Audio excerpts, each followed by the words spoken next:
Hello guys, welcome to my YouTube channel, Arabong Hilaw, PSKSA.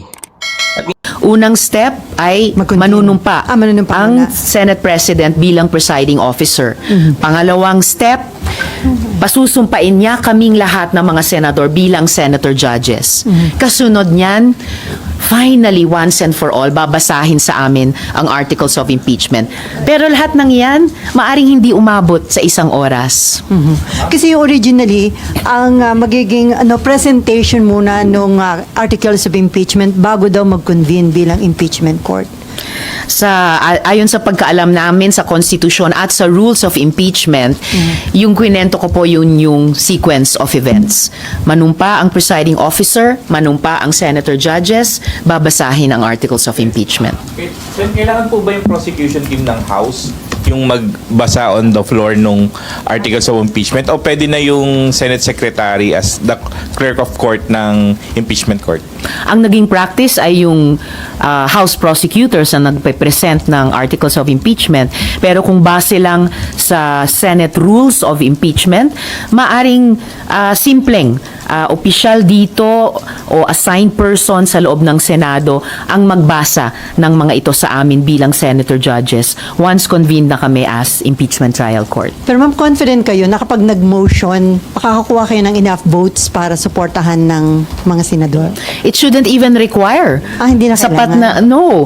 Ayon sa mismong konstitusyon, hindi kailangan yung approval ng majority para lang simulan ang aming tungkulin sa impeachment process. Pero kung kakailanganin pa ng isang motion, yan ang aming gagawin ni Senator Coco. So pag nag-motion kayo, no more debates, no more nabutuhan, dapat tuloy na agad yung... Ideally, sasabihin lang ni Senate President na inaaprubahan niya yung aming motion. Kasi even that, hindi na sana kakailanganin kung lamang sinunod namin ang konstitusyon na upon receipt of the articles of impeachment transmitted by the House, forthwith, ituloy na namin ngayong linggo ang Senate impeachment trial. Bakit ngayon po, bakit hindi po yung June 2 nung pagka-resume nyo, in-erase nyo na po agad yung issue na to na dapat mag-convene? Dahil batay sa konstitusyon at batay sa naging practice kahit nung nakaraang mga impeachment trials, hindi na kinailangan ng kumbaga lesser mortal tulad ng isang motion sa floor para lang gawin ang pinakamataas na utos at obligasyon na nanduroon na sa konstitusyon. But since we are here now, kumbaga last 3 days na lamang, down to the wire tayo, sige, kahit yung extraordinary motion ng pagmo-motion pa sa floor, gagawin namin. Kahit ideally, kung ginagawa lang ng Senado ang aming talagang tungkulin, ayon sa konstitusyon, dapat sana hindi na kailangan ito. But what prompted you po na gawin to mamaya? Dahil huling 3 araw na po natin sa 19th Congress, kailangan, kung hindi man nung February 5, kung hindi man nung June 2, ngayong June 9 onwards to 11, simulan na po namin ang impeachment trial. Kasi ilang beses sinasabi ni SP Cheese na very powerful ang plenary. So parang laging decision ng plenary ang masusunod. Very powerful ang plenary sa aming legislative functions. Most powerful, above all, above the Senate, above the House, above the Supreme Court, even above the President, most powerful ay ang konstitusyon. At sinasabi sa konstitusyon, hiwalay ang aming legislative functions kung saan most powerful kami bilang Senado sa non-legislative functions. Magkahiwalay yung dalawang iyon. At sa non-legislative function ng impeachment trial, wala nang ibang kailangan magsalita kundi ang konstitusyon mismo kung amin lamang pakinggan at sundin. Ma'am? Si SP Cheese po kasi he's under the belief na kahit may mag-motion, kailangan pa rin pagbotohan ng plenary. If it comes to that, since he is the presiding officer, do you think you will have the support po ng majority of the senators if it comes to a vote? Unang-una na, sa plenary ng session bilang Senado, pwedeng ang presiding officer mismo, ang Senate President o ang presiding officer, ang mag-approve or reject ng isang motion. Hindi kailangan kaagad ipasa sa amin para pagbotohan ang bawat motion, kahit simpleng motion. Ganon din, pag dito sa usapin ng impeachment trial. We will still be a Senate, magmo-motion kami. The Senate President has all the power and I would say the obligation na to rule favorably sa motion namin iyon. Kung kailangan pang umabot sa pagboto, kung ipasa pa niya sa amin sa plenary, well, Jinggoy. SP Pro Temp Jinggoy Estrada. Ma'am, yung pag-convene po ba ng Senate as an impeachment court, is that optional? Oh, definitely not. Definitely not. Kapag ang maging pananaw namin at ugali namin ay optional lang yung pag-convene bilang impeachment court, susuwayin namin ang konstitusyon. Kami pa, Senado. At yun yung sinabi ko kanina na hindi kami papayag sa minority.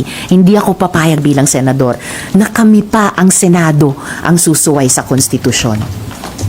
Ma'am, ito ba na karoon kayo ng concern na mukhang may move to kill the impeachment case arbitrarily? Kaya nag-decide na kayo na mag-motion to?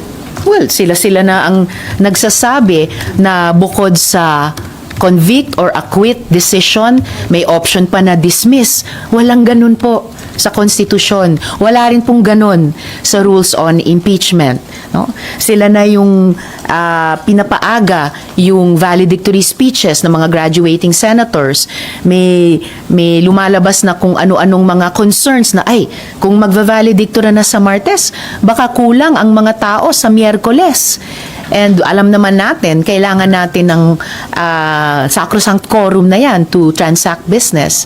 Kaya ngayon pa lang, kahit frustrated kami na hindi kami simpleng sumunod sa iutos ng konstitusyon na pagtanggap ng articles of impeachment, forthwith, proceed with trial. So itong huling linggo, itong huling 3 araw ng sesyon, sige, gagawin namin yung extraordinary motion para lamang simulan yung opening rights ng impeachment trial. Ma'am, kung magsa-start po today yung opening rights, Yes. sa timeline po ninyo, ano po yung nakikita po ng minority na timeline? Kasi po si Sentol ay, ang sabi po niya, possible to conclude the trial by June 30. Kayo po ba, anong timeline po ninyo sa minority?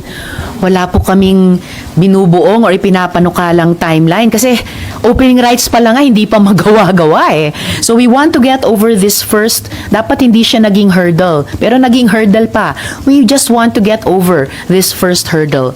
Kaya ngayong umaga or nung inilabas yung ganung panukala na hanggang June 30, premature pa talaga. At saka, isipin natin, 19 days? Yun lang ba ang naiisip naming ibigay na time frame sa ganitong kaimportanteng proseso? Sa simpleng civil cases lang nga halimbawa yung pagbibigay ng bayad or pagsisingil ng bayad. Ang rules of court nagbibigay po ng 30 araw para doon. Ano pa kaya sa isang napaka-importanteng constitutional process tulad ng impeachment?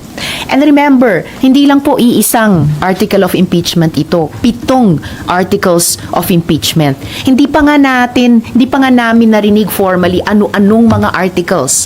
Hindi pa nga namin narinig ano-ano yung pinipresent nilang mga ebidensya, mga witnesses. Wala pa po kaming pagkakataon magtanong sa mga ito. So, paano namin masasabi ngayon pa lang na 19 days kaya na naming tapusin ang ganyang kaimportante at maaring mabigat.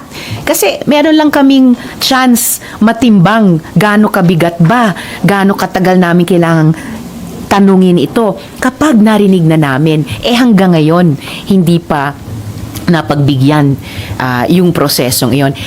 Hindi po ito wala pong express lane sa impeachment. Hindi rin siya online shopping na may express delivery.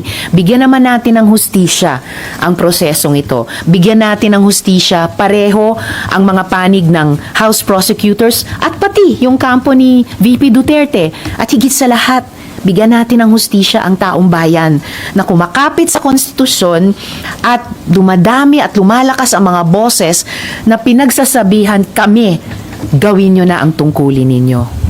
Pero ma'am, tama po ba, at least for this week, today opening rights and then tomorrow and Wednesday, ano pong mangyayari?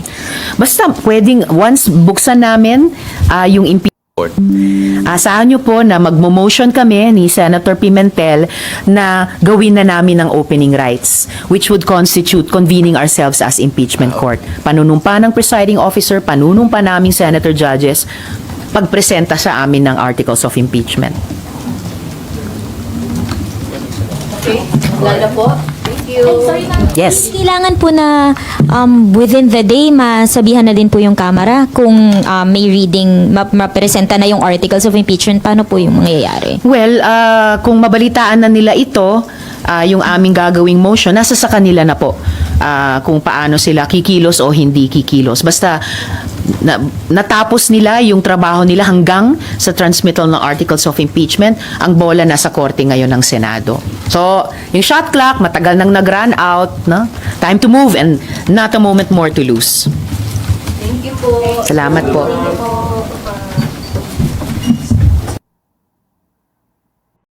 Okay guys, yun lang ang video natin for today. At don't forget to follow, like, share, subscribe to my YouTube channel.